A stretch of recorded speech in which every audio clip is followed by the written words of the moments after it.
All right, welcome to today's edition of Thriving While Waiting Hangout. Have you ever been so close to a breakthrough, but your confidence failed you?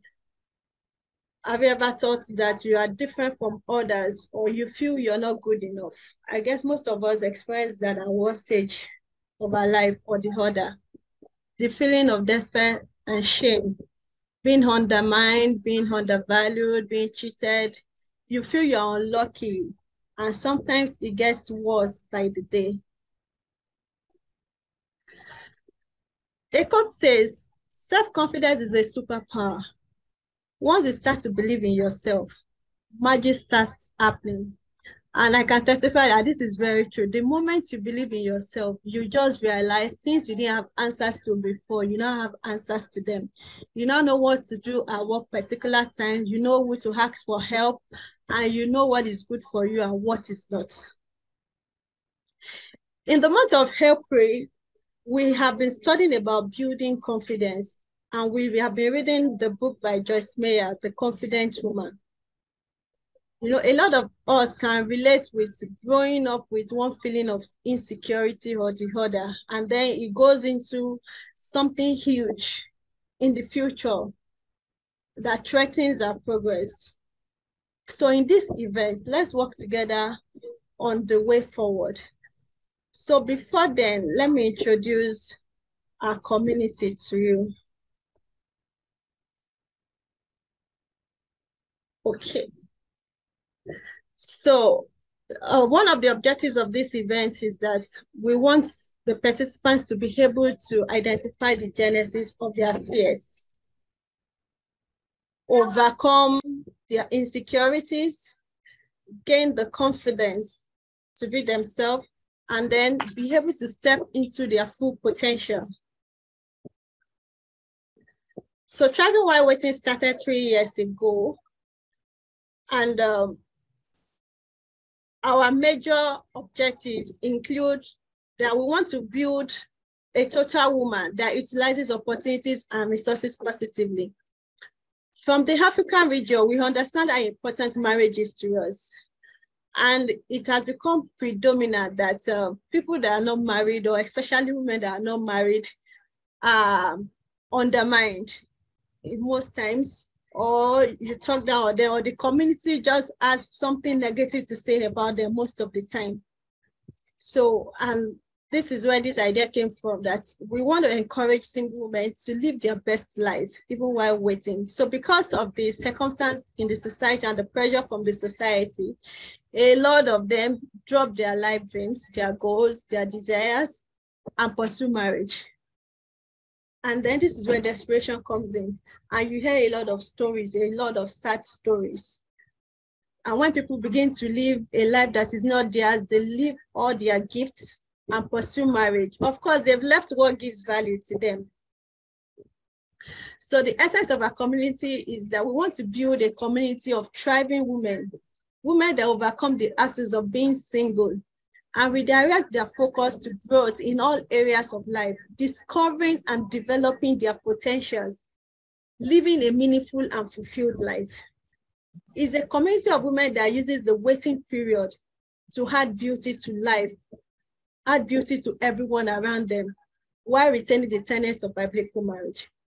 Thrive for us means to prosper. It means to be fortunate. It means to be successful. It means to progress towards or realize a goal, despite or because of circumstances. So as much as possible, let me run us through the ground rules for the meeting. Try to mute your phone so you can concentrate. We have less than 1 hour to go, so let's just make use of it. Focus, take notes. At the end of the session, there will be room for question and answer. And if you are not in a noisy environment, you can unmute so that you can participate in the conversation. And then try to keep your phones away at this time. What are our values in Thriving While Waiting? We believe in marriage. We believe in family. We believe in purpose, that everybody has a definite purpose. You just have the assignment to find it in order to live a fulfilled life.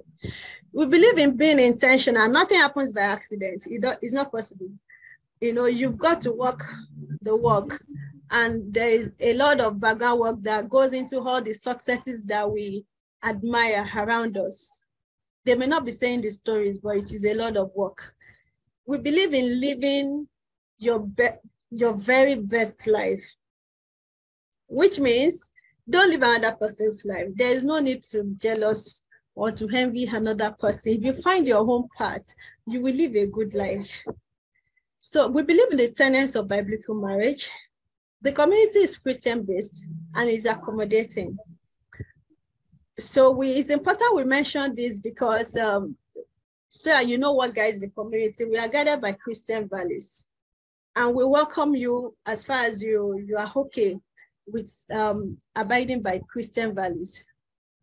And we got to let you know that, you know, for most of us, the essence of our lives has been God. So it's really important that we keep saying it, that for most of us, without God, there is no success. All right. Thank you. So at this point, I'll be introducing the guest speaker. So our guest speaker is Adekunbi Kuye. She's a journalist, a TV producer, a content manager, and a podcast producer.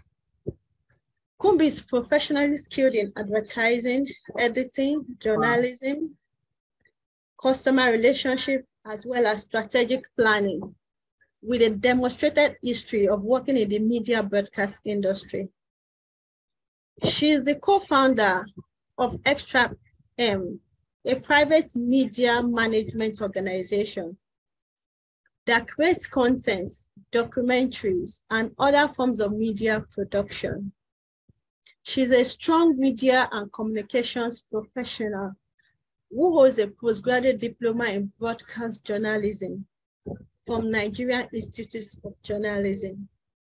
In 2017, Kumbi was a brand influencer at the first ever plus-size fashion week, West Africa. Day by day, as a plus-sized model, Kumbi shares her passion for plus-sized women and inspires them to accept their bodies in confidence. Please make welcome Adekunbi Kuye. Hi, everyone. Woo! That profile was well read. That profile was well read. Oh my God, look at my pictures. Hi, everyone. Good morning. From where I am is literally like 12:14. Hello, everyone. Good afternoon. Good afternoon. Good afternoon. Good afternoon. My name is Adekunbi Kuye. Humble me. And I'm glad to be here. I mean, when she reached out to me and said they wanted me to be part of this, I was like, I freaked out. I freaked out at first because I didn't know what to say. I haven't done this in a while. But yeah, I am here right now. So thank you for having me. We are glad to have you. Thank you for joining us. So over to you now. Okay, I've been given like a list of topics to talk about. If you guys can see me, please let me know. I'm currently in my car because I just came out of work.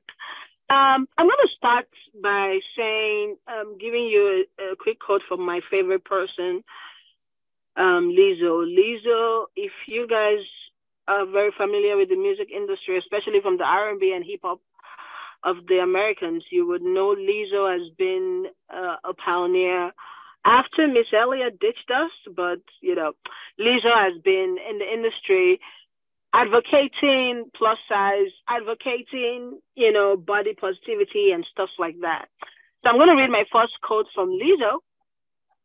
Lizzo says, I don't think that loving yourself is a choice. I think that it's a decision that has to be made for survival.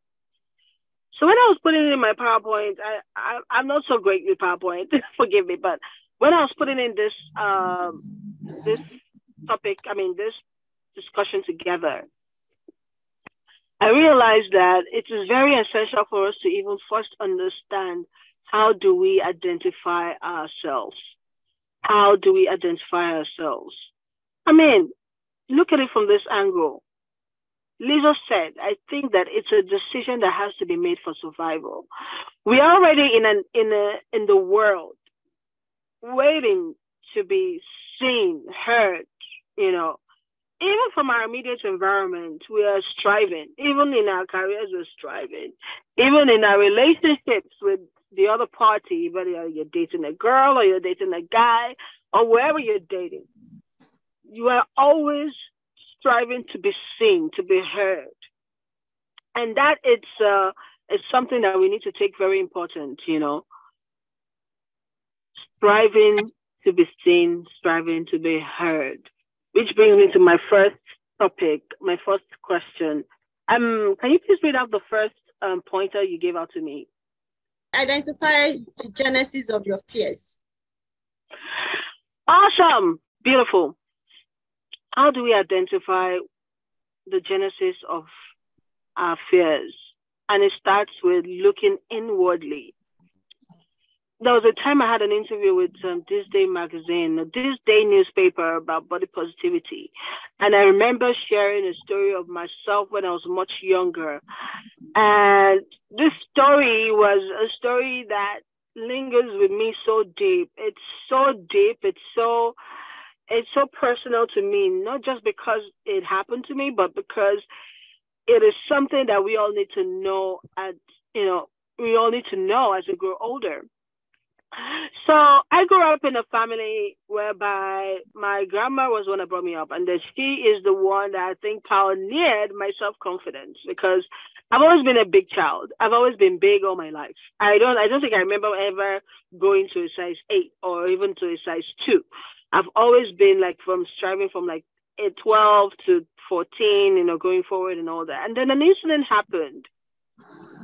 I remember vividly, I was in my late teens. In my early teens. An incident happened. So I was bullied in school. I was bullied because, by the way, I went to ISL, by the way. So I was bullied in school. And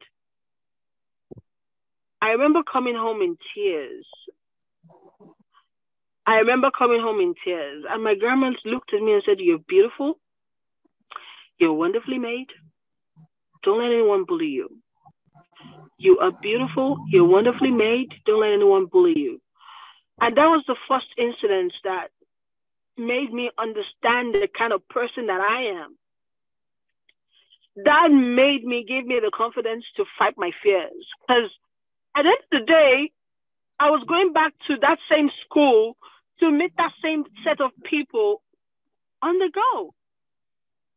There was nothing I could do, and that gave me so much confidence to, talk to them back. I remember when I went back to school and I saw the same set of girls. I'm like, "Oh, she's so ugly." I'm like, "Look, I'm beautiful. I'm wonderfully made. I don't care." And that was the first incident that actually gave me that confidence. That was the first incident that gave me that confidence. The second incident that I shared in the magazine was the part whereby I was bullied by my neighbors, and my grandma had to call them up to the house because we lived in the house that she bought. So the neighbors are like tenants. So she called them up and then warned them never ever to talk to me or talk to any other kids that way. That's what the mother would do. But she made emphasis on the fact that you cannot bully a young child. If you look at the statistics now, a lot of women, a lot of children are being bullied, even right here in America. They're being bullied about size, body size, looks, different colors. So I conquered the all conclusion of this story is that I conquered my fears from my immediate environment, the people that is around me, my grandma, my parents, my siblings. I mean, that was the only way I was able to go through that particular incident. That boosted my morale. That boosted my confidence. My grandma sews. She literally would sew my size. She wouldn't sew a dress and be like, oh, you need to lose weight. No.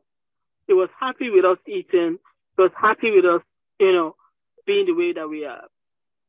Which brings me back to my first pointer.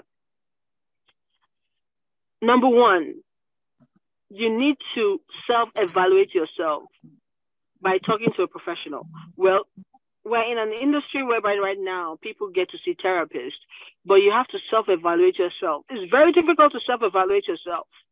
And the reason why I say it's difficult is because people intend to not say the truth to themselves.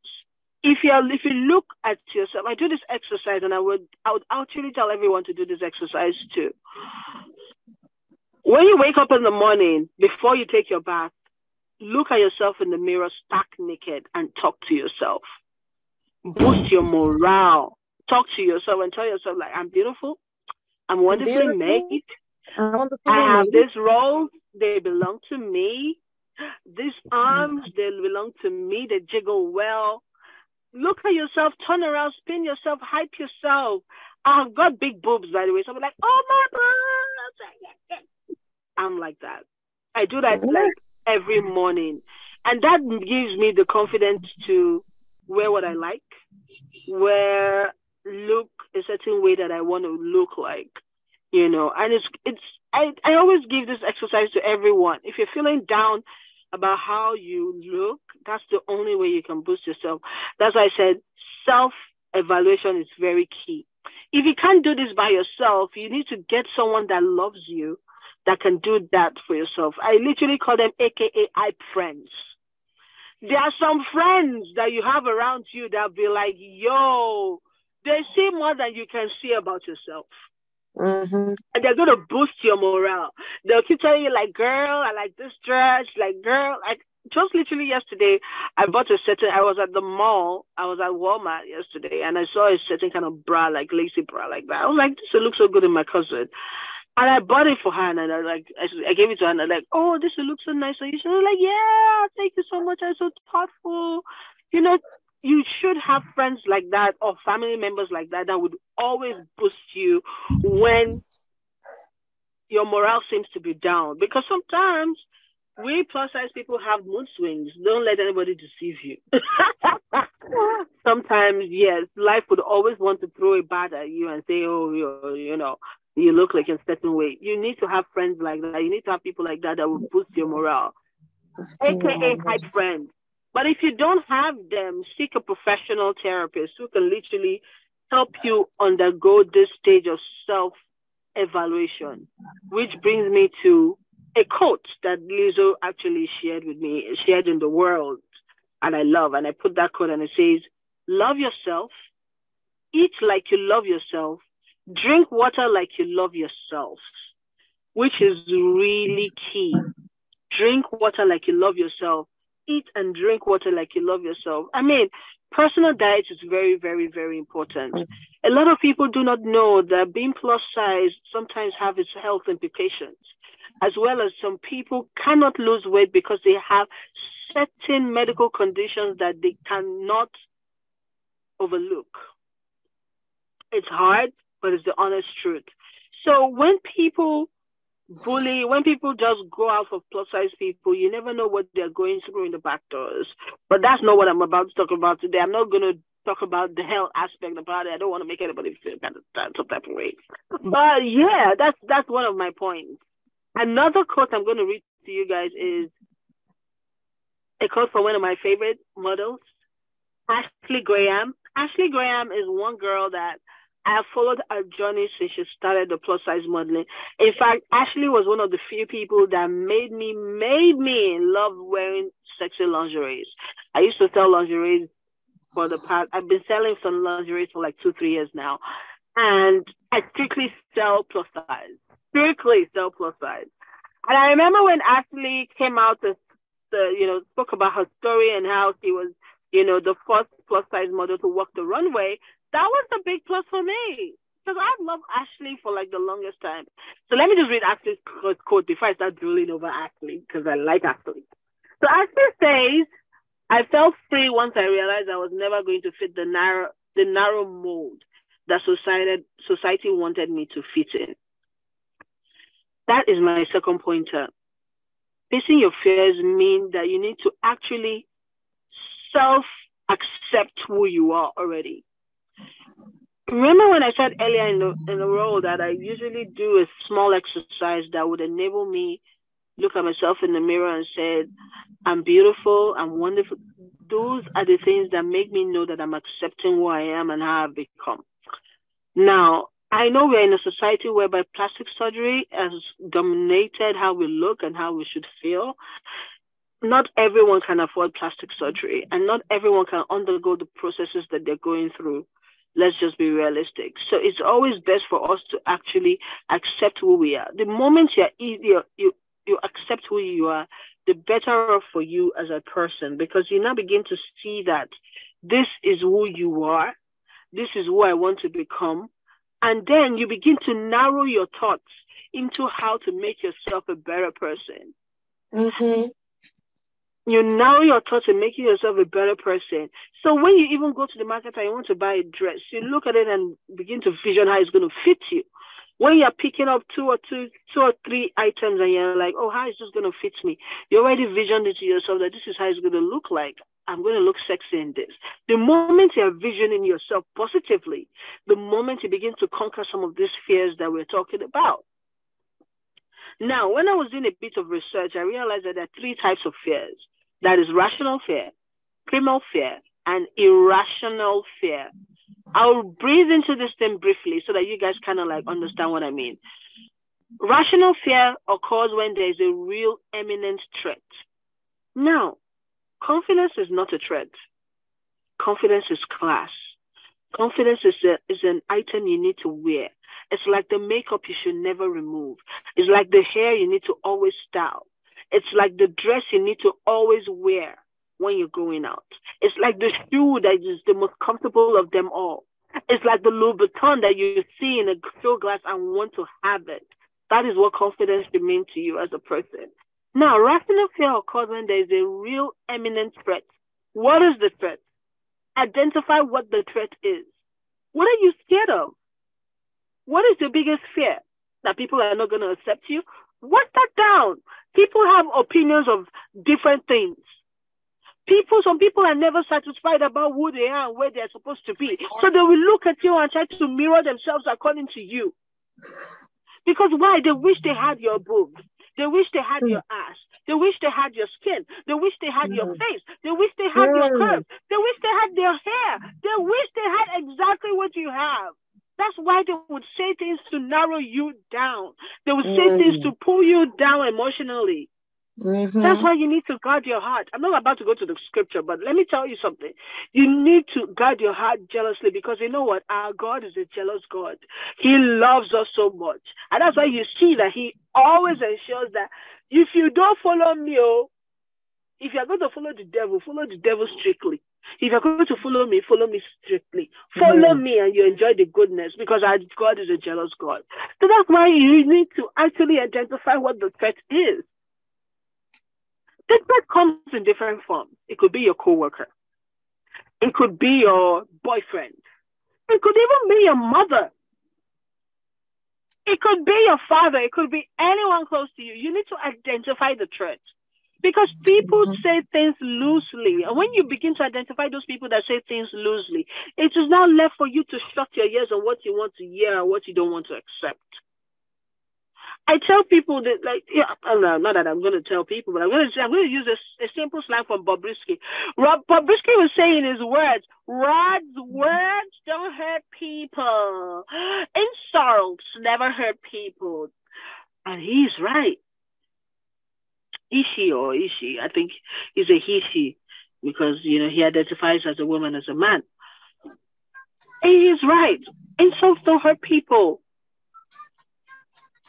They don't. They're never written on your forehead.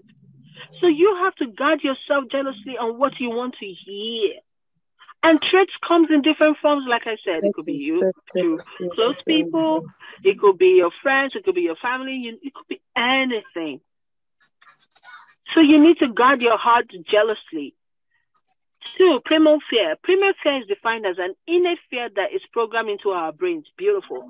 I love this primal fear because I tell you for free, we all have our inner conscience that tells us things. Two voices that talks to us and tell us, oh, if you see a dress that, maybe let's say a dress that I wore and you're like, oh my God, this dress is not going to fit me. Something to tell you, this dress is not going to fit me. It's not going to look good on me. Oh my God, I'm going to look so bored. I'm going to look this, I'm going to look that. Remember, there's another voice telling you, this dress might actually look nice on you. Maybe if you fit it here or fit it there, or probably just try it on. Because the voice is already overshadowing your assumptions, giving you assumptions, it's giving you like negative vibes. And that's what is called primal fear. The primal fear in you is your inner fear telling you that you can't do this. But once you take a leap of faith, you can literally do this. You need to shut that voice down. Inner fear, you need to shut it down. Let's go to the third one, which is irrational fear. Irrational fear are the ones that don't make logical sense, but can vary greatly from person to person. I think I covered that a bit from rational fear, which is very similar to rational fear.